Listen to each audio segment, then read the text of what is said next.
नमस्कार, आप देख रहे हैं सुदर्शन न्यूज और मैं हूं आपके साथ अमित शर्मा। शाम के 7 बज चुके हैं और वक्त है जवाब तो चाहिए का। जवाब तो चाहिए में आज हम बात करेंगे केरल हाईकोर्ट के इस फैसले की जिसने ईसाई मिशनरियों पर वज्र की तरह प्रहार किया है।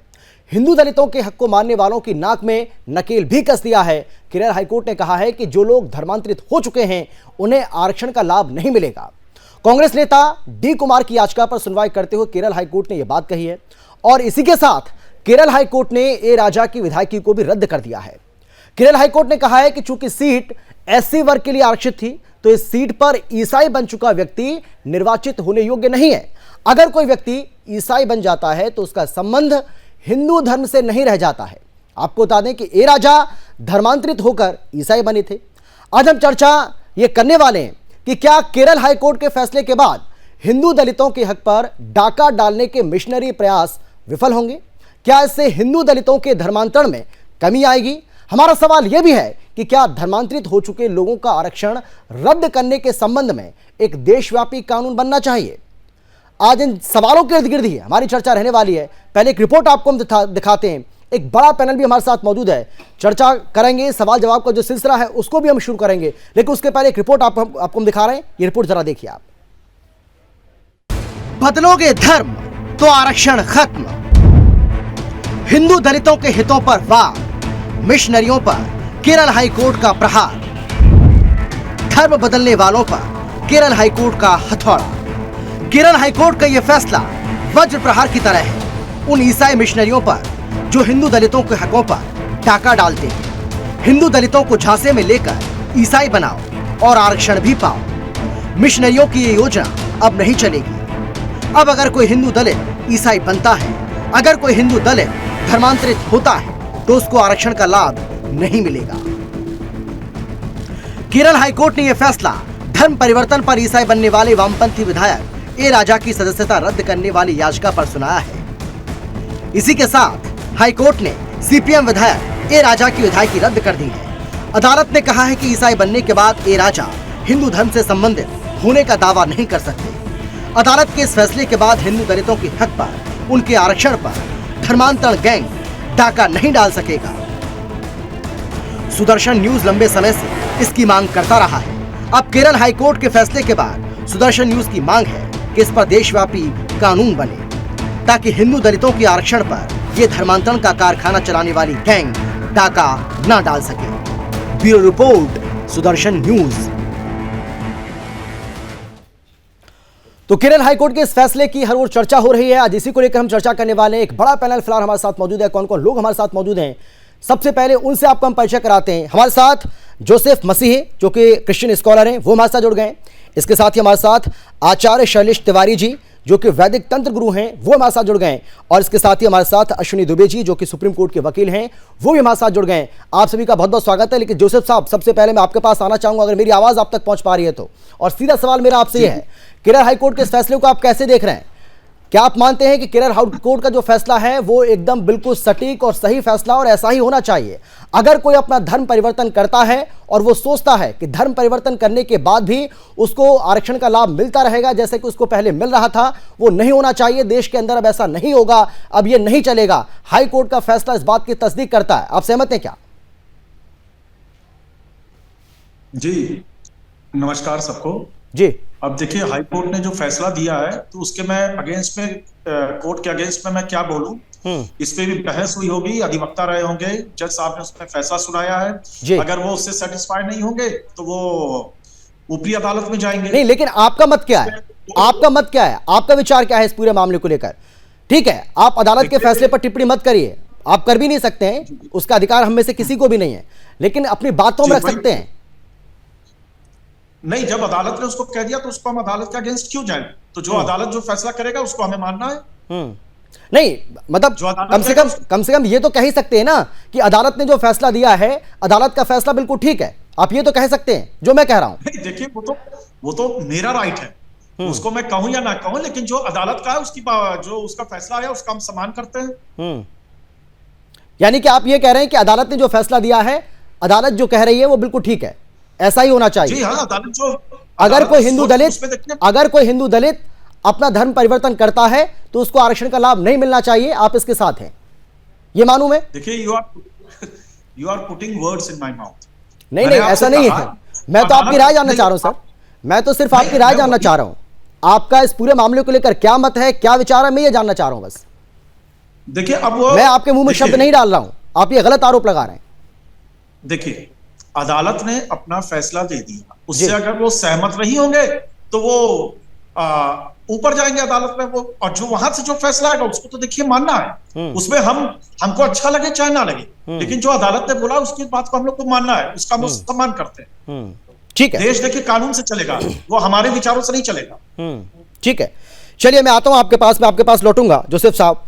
आचार्य शैलेश तिवारी जी, मैं आपके पास आना चाहूंगा और मैं आपसे भी जानना चाहूंगा कि हमने देखा है किस तरीके से देश के अंदर धर्म परिवर्तन हो रहा है, खासतौर पर जो हिंदू दलित हैं उनको लालच देकर बड़े स्तर पर देश के अंदर धर्म परिवर्तन कराया जा रहा है।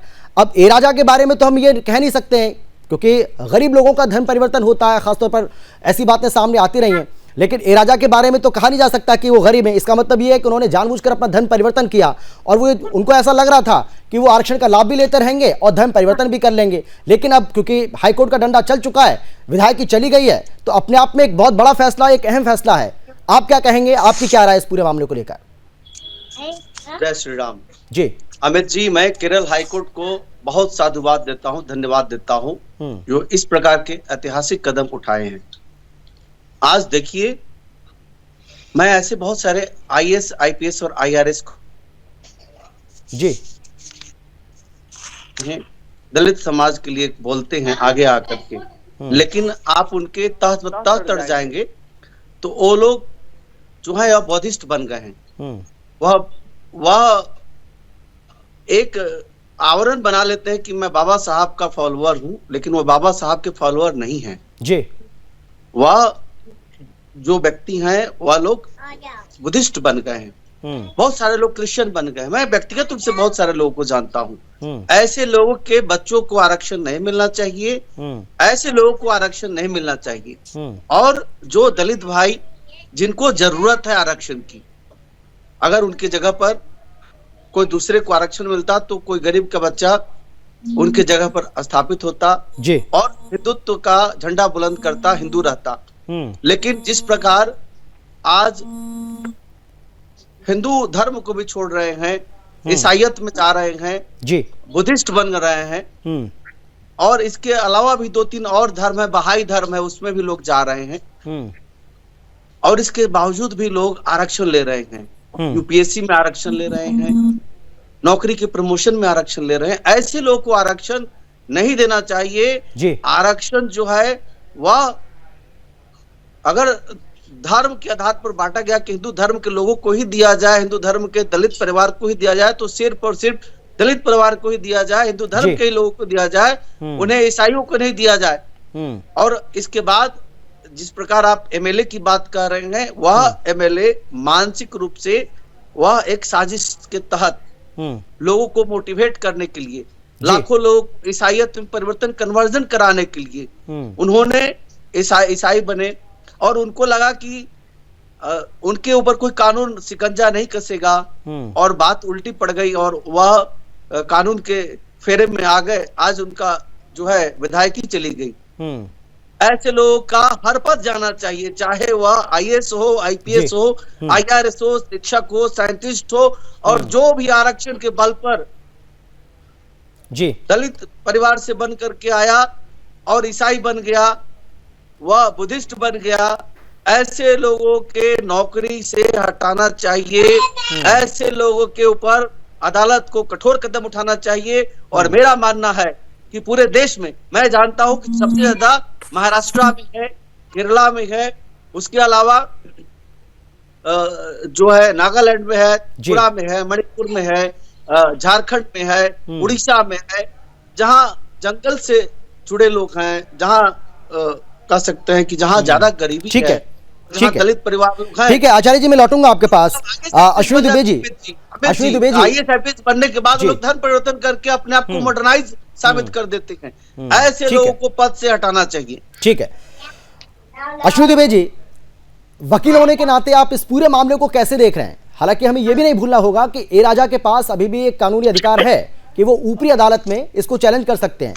हो सकता है कि वहां से उनको राहत भी मिल जाए, लेकिन केरल हाई कोर्ट ने ये जो फैसला दिया है, आप मानते हैं कि ये मिसाल कायम जरूर करेगा? देखिए, निश्चित तौर पर अगर हम देखें तो सुप्रीम कोर्ट में एक मैटर पेंडिंग है, जिस मैटर में 7 दिसंबर 2022 को केंद्र सरकार ने हलफनामा दिया और कहा कि धर्म बदलकर मुस्लिम और ईसाई बनने वाले जो दलित हैं उनको आरक्षण का लाभ नहीं मिलना चाहिए। और सरकार ने धर्म बदलने वाले सभी दलितों को रिजर्वेशन की सलाह देने वाली जो जस्टिस रंगनाथ मिश्रा कमेटी थी, उस कमीशन की रिपोर्ट भी मानने से इनकार कर दिया। अभी 3 लोगों की कमेटी बनाई सरकार ने 6 अक्टूबर 2022 को। सुप्रीम कोर्ट की former chief justice Kejriwal, retired IAS officer Ravinder Kumar Jain और यूजीसी की जो सदस्य हैं प्रोफेसर सुषमा यादव जी।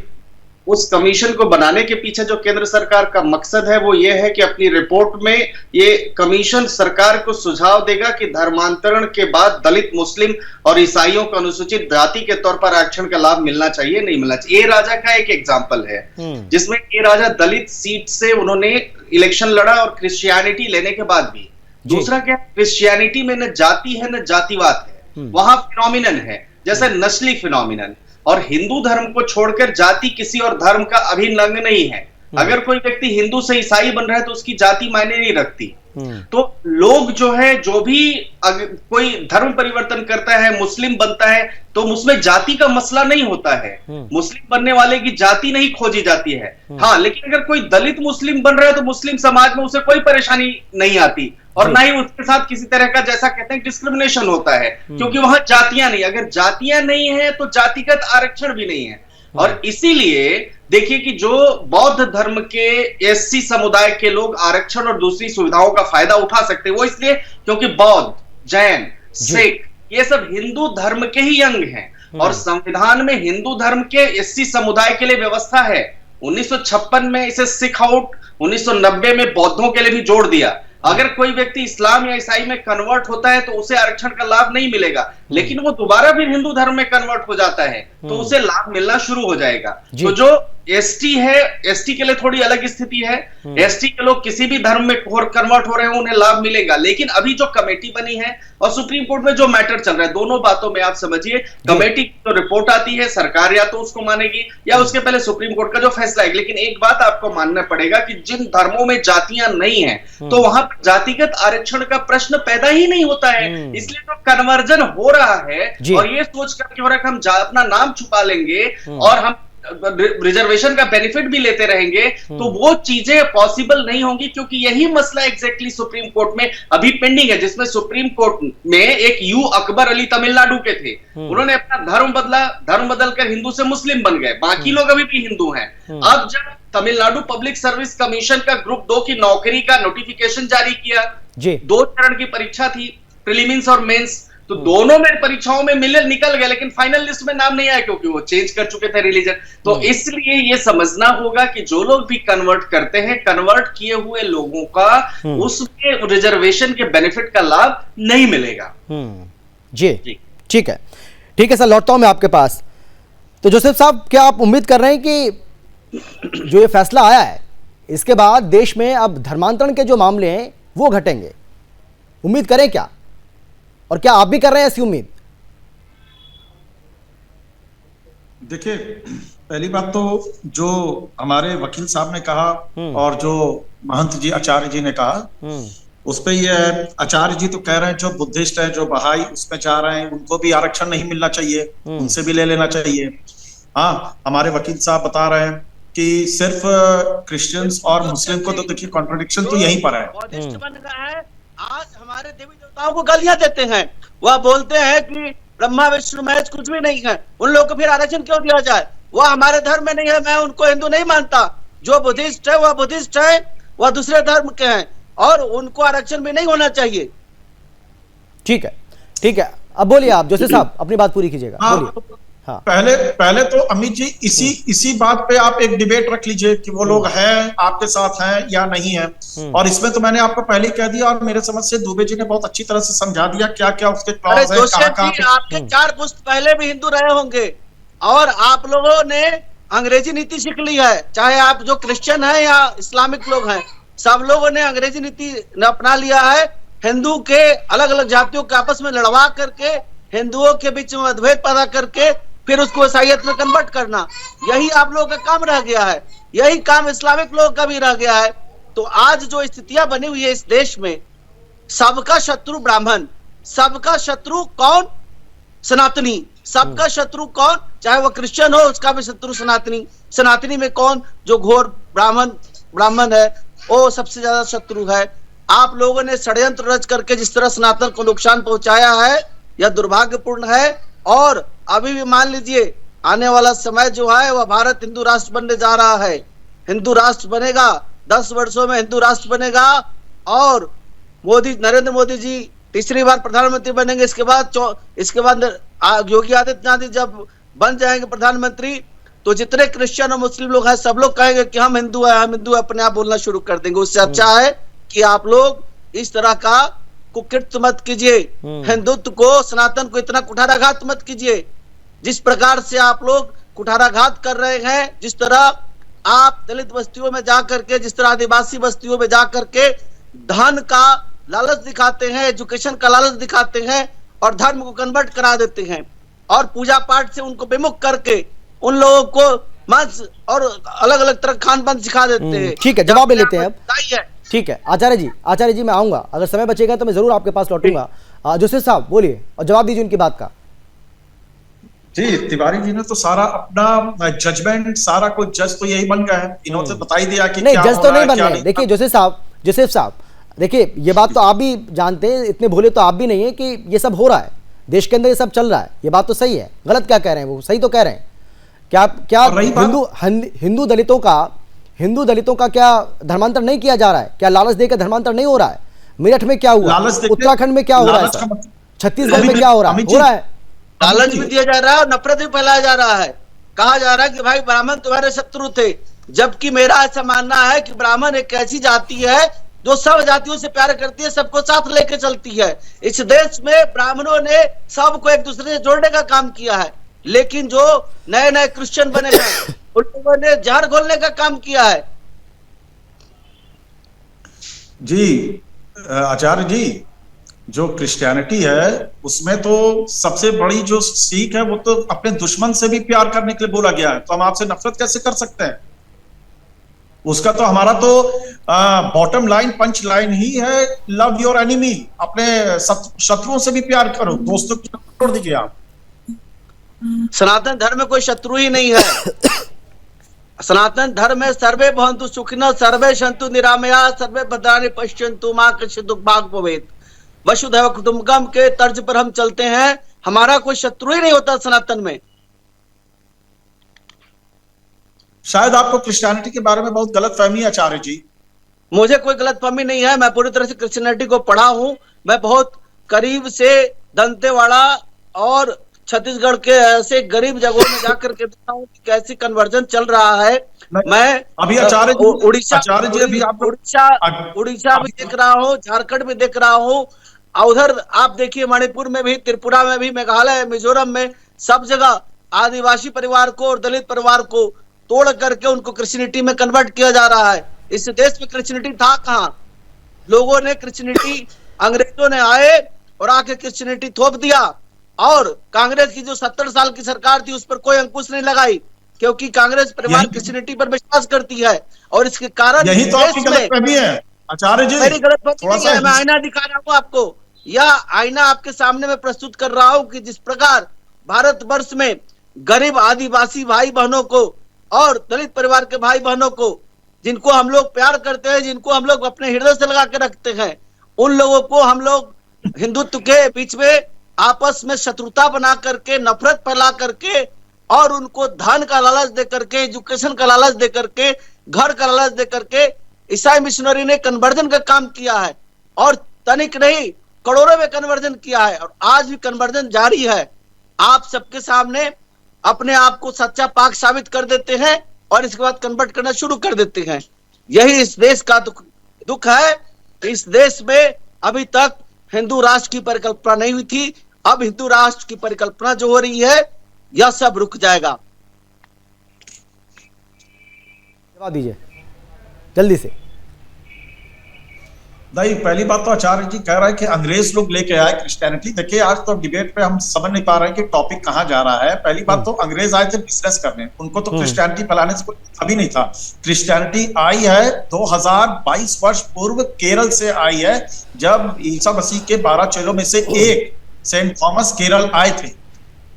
तो क्रिश्चियनिटी अंग्रेज नहीं लाए हैं आचार्य जी, क्रिश्चियनिटी इंडिया में बहुत पहले से ब्राह्मण थे, सबको क्रिश्चियन बना दिया आप लोगों ने तलवार के बल से या धमका करके या। चलिए मैं आप दोनों के पास लौटूंगा, मैं आप दोनों के पास लौट रहा हूं सर। अश्विनी जी, मैं आपके पास आना चाहूंगा। और अब ये मांग जोर पकड़ रही है कि ऐसे मामले अब जो लगातार सामने आ रहे हैं, इसको लेकर अब देशव्यापी कानून बनना चाहिए। आपको लगता है कि ये मांग जायज है और ये होना भी चाहिए? ये जायज है कि आप समझिए कि भारत के संविधान के अनुच्छेद 341 में जी राष्ट्रपति के आदेश पर 1950 में हिंदुओं में जो अछूत माने जाने वाले कई जातियों को अनुसूचित जाति का दर्जा मिला था, जिन्हें आज हम दलित कहते हैं। 1956 में राष्ट्रपति के इस आदेश में संशोधन करके इसमें सिख दलितों को भी जोड़ दिया जी। फिर 1990 में वीपी सिंह की सरकार ने इस आदेश को बदलकर बौद्धों को भी शामिल कर दिया और उस सरकारी आदेश में लिखा कि हिंदू, सिख और बौद्ध को छोड़कर दूसरे धर्म को अपनाने वालों को अनुसूचित जाति का सदस्य नहीं माना जाएगा। ये वो सरकारी आदेश है जिसकी वजह से देश में धर्म बदलकर मुस्लिम और ईसाई बनने वालों को अनुसूचित जाति का दर्जा नहीं मिल पाता है और इसलिए उनको आरक्षण का लाभ नहीं मिलता है जी। सुप्रीम कोर्ट ने केंद्र सरकार ने दलित, मुसलमानों और ईसाइयों को अनुसूचित जाति का दर्जा नहीं देने को लेकर 3 तर्क दिए हैं। पहला, राष्ट्रपति का जो आदेश है 1950 का, 1955 का और 1990 का, वो मुस्लिम और ईसाई को अनुसूचित जाति मानकर आरक्षण का लाभ देने की इजाजत नहीं देता है। दूसरा, अनुच्छेद जो 25 है उसके खंड 2B में हिंदू शब्द में सिख, जैन, बौद्ध शामिल है, इसलिए इन 3 धर्मों के अलावा किसी और धर्म के लोगों को अनुसूचित जाति में शामिल नहीं किया जा सकता है जी। चौथा, मुस्लिम और ईसाइयों में जाति भेद और छुआछूत नहीं है, इसलिए इनको अनुसूचित जाति में शामिल नहीं किया जा सकता है। अब एक बात समझिए कि इसलिए जो भी लोग हैं, जो रंगनाथ मिश्रा कमेटी की रिपोर्ट आई, उसने अक्टूबर 2004 को सुप्रीम कोर्ट में एक जब आयोग बना तो उसने देश में भाषा और धर्म के नाम पर अल्पसंख्यकों से संबंधित विभिन्न मुद्दों की जांच किया, जिस पर रंगनाथ मिश्रा आयोग ने 1950 में राष्ट्रपति के अनुच्छेद 341 के तहत अध्यादेश जारी कर पैरा 3 में जो दलित, मुस्लिम, ईसाइयों को अनुसूचित जाति के दायरे से बाहर किया तो उसको उन्होंने कहा असंवैधानिक है, जिसको सरकार ने नहीं माना। इसलिए आप ये समझिए कि जो दलित है वो सिर्फ हिंदू कम्युनिटी में है, वो अनटचेबिलिटी के आधार पर आया है, रिजर्वेशन उसके प्रोटेक्शन के लिए बना है, और जिस रिलीजन में अनटचेबिलिटी, डिस्क्रिमिनेशन जैसी चीजें ही नहीं है, उन्हें उसका बेनिफिट क्यों मिलना चाहिए, प्रश्न ये उठता है। और इसीलिए सुप्रीम कोर्ट इस मामले की सुनवाई कर रही है। अब सवाल यह है कि जब एक कोई 1950 का शेड्यूल कास्ट का प्रेसिडेंशियल ऑर्डर आया, रिजर्वेशन पाने के लिए हिंदू होना जरूरी है, तो अगर कन्वर्जन होगा तो उसकी ओरिजिनल कास्ट खत्म हो जाएगी जी। जैसे ही उसकी ओरिजिनल कास्ट खत्म हो जाएगी तो निश्चित तौर पर उसको रिजर्वेशन का बेनिफिट नहीं मिलेगा। इसलिए ये जो ऑर्डर है ये उसी के तर्क सम्मत है और इसीलिए जो लोग जाते हैं दूसरे रिलीजन्स में उनको उसका बेनिफिट कायदे से कानूनी तौर पर नहीं मिलता है। यानी आप ये कह रहे हैं कि इस पूरे मामले को लेकर देशव्यापी कानून भी बनना चाहिए, यानी कि जो लोग धर्मांतरित हो चुके हैं और उन लोगों का आरक्षण रद्द करने के संबंध में देशव्यापी कानून बनना चाहिए। और इसीलिए तो 3 लोगों की कमेटी बनी है, जस्टिस के.जी. बालाकृष्णन की और आई.एस. रविंद्र कुमार जैन की और प्रोफेसर सुषमा यादव की, इसलिए कमेटी बनी है, उसको समीक्षा करने के लिए कमेटी बनी है जी। जी ठीक है आचार्य जी, आपकी भी टिप्पणी चाहूंगा मैं इस पूरे मामले को लेकर। आपको भी लगता है कि ऐसे मामलों में अब देशव्यापी कानून की जरूरत है? जी अमित जी, वरिष्ठ अधिवक्ता भाई अश्विनी दुबे जी ने जो कहा मैं उससे पूरी तरह से सहमत हूँ जी कि सिर्फ केरला ही नहीं बल्कि भारत के सभी राज्यों में इस तरह के कानून बनाया जाए, जो भी हिंदू धर्म से विमुख होकर के ईसाईयत में, इस्लाम में या कोई और धर्म को जाते हैं दलित भाई, ऐसे लोग के रिजर्वेशन से मुक्ति किया जाए, उनको इमीडिएट रिजर्वेशन जो पाने की जितनी भी क्राइटेरिया उससे मुक्त करके उनके आने वाले पीढ़ी को भी रिजर्वेशन नहीं दिया जाए जी। इससे हमारा हिंदू धर्म, सनातन धर्म बचेगा, सनातन धर्म मजबूत होगा और सनातन धर्म से जो लोग जा रहे हैं जी लालच में, वह लोग नहीं जाएंगे, क्योंकि सनातन धर्म का सबसे बड़ी खूबसूरती है कि अनेक जातियों में एकता, अनेकता में एकता। और आज जरूरत है कि हिंदुत्व को एक साथ जुड़ करके साथ साथ चलने का, और जिस प्रकार का लालच कम समय के लिए दिया जाता है और बाद में उसको प्रताड़ना दिया जाता है, उससे बचने की जरूरत है। लालच में ना पड़े। सबसे श्रेष्ठ धर्म जो है वह सनातन धर्म है जी। इसमें भाईचारा, सर्वे भवन्तु सुखिनः के साथ साथ वसुधैव कुटुंबकम की परिकल्पना है। और इसमें जितना सम्मान है, इसमें जितना प्रेम है, किसी धर्म में नहीं है। इसलिए सनातन धर्म में बने रहें और किसी दूसरे धर्म में जाकर के अपने आरक्षण को भी न खो पाए। जी बिल्कुल। मैं जोसेफ साहब यही तो जानना चाह रहा था आपसे भी कि ए राजा के लिए तो ये सबक है, लेकिन क्या ये उन लोगों के लिए भी सबक नहीं है जिन्होंने इसी तरीके से ईसाई धर्म को अपना लिया है और उनको ऐसा लगता है कि आरक्षण का लाभ भी वो लेते रहेंगे, खासतौर पर जो हिंदू दलित है? अमित जी, सवाल तो यूजुअली आप करते हैं, लेकिन मैं आपसे एक सवाल बस पूछना चाहता हूं और हमारे अधिवक्ता जी भी आचार्य, क्या जो आचार्य जी ने जो बात कहा, पूजनीय आचार्य जी, बड़े उसमें मैं रिस्पेक्ट से कह रहा हूं, उन्होंने कहा कि हम लोग जो ब्राह्मण है वो दलित समाज वालों को गले से लगा के रखते हैं। क्या आप अमित जी इस बात पे अग्री करते हैं? नहीं, आप हिंदुओं को बांटने की कोशिश क्यों कर रहे हैं? आपको ऐसा क्यों लगता है? नहीं, आप हिंदुओं को क्यों बांट रहे हैं? आपको ऐसा क्यों लगता है? जातियों को प्रेम करता हूं। नहीं, आपको ऐसा क्यों लगता है? जो मैं बांट कहा रहा हूँ, मैं तो आपसे सवाल पूछूंगा तो मैं बांट रहा हूँ। हाँ, मैं आपसे एक बस क्वेश्चन पूछा, जो डिबेट में एक लाइन आया, एक स्टेटमेंट आया, उसमें क्या आप अमित जी ये बात अग्री करते हैं? क्या ये बात सही है? चलिए, आचार्य जवाब दे रहे हैं इस बात का। आचार्य, तो मेरा काम देखिए, जवाब मेरे पास भी है। नहीं, जोसेफ साहब जवाब मेरे पास भी है, लेकिन मेरा काम सवाल करने का है, जवाब देने का मेरा काम नहीं है।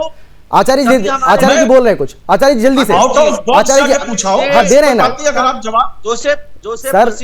सर, मेरे सवाल का जवाब आपके पास नहीं है, तो जोसेफ साहब आप मुझसे सवाल दाग रहे हैं। लेकिन सवाल पूछने का काम तो मेरा है ना सर, जो काम मेरा है वो मुझे आप करने दीजिए। सभी हमारे परिवार, आप जवाब दीजिए ना सर, जो मैंने सवाल किया उसका जवाब दीजिए प्लीज, अगर है तो जल्दी से, समय नहीं है मेरे पास, जल्दी से। हिंदू धर्म में जितने भी जातियां हैं सभी मेरे भाई हैं, सबसे हम प्रेम करते हैं, कोई मतभेद नहीं है, कोई छुआछूत नहीं है, हम सबके साथ खाते हैं, सबके साथ उठते बैठते हैं, सबको पूजा पद्धति सिखाते हैं, सबको सनातन में विश्वास करने ठीक है। जोशी साहब जल्दी से आखिरी कमेंट आपका। हमारे अधिवक्ता जी, आपने बहुत बातें बताई जो कि हम लोग को जिसके बारे में बहुत सी आइडिया नहीं। क्या सर आप आचार्य जी की इस बात से आप सहमत हैं जो कह रहे हैं? आप अपनी बात कहिए ना, हमारी सहमति असहमति हमारा आपस का मसला है। अब देखिए जोसेफ साहब, जब मैं केरल हाईकोर्ट के फैसले पर आपसे आपका मत जानना चाह रहा था, आप नहीं बोले सर, आप जवाब नहीं दे पाए, आप अपना विचार तक नहीं रख पाए।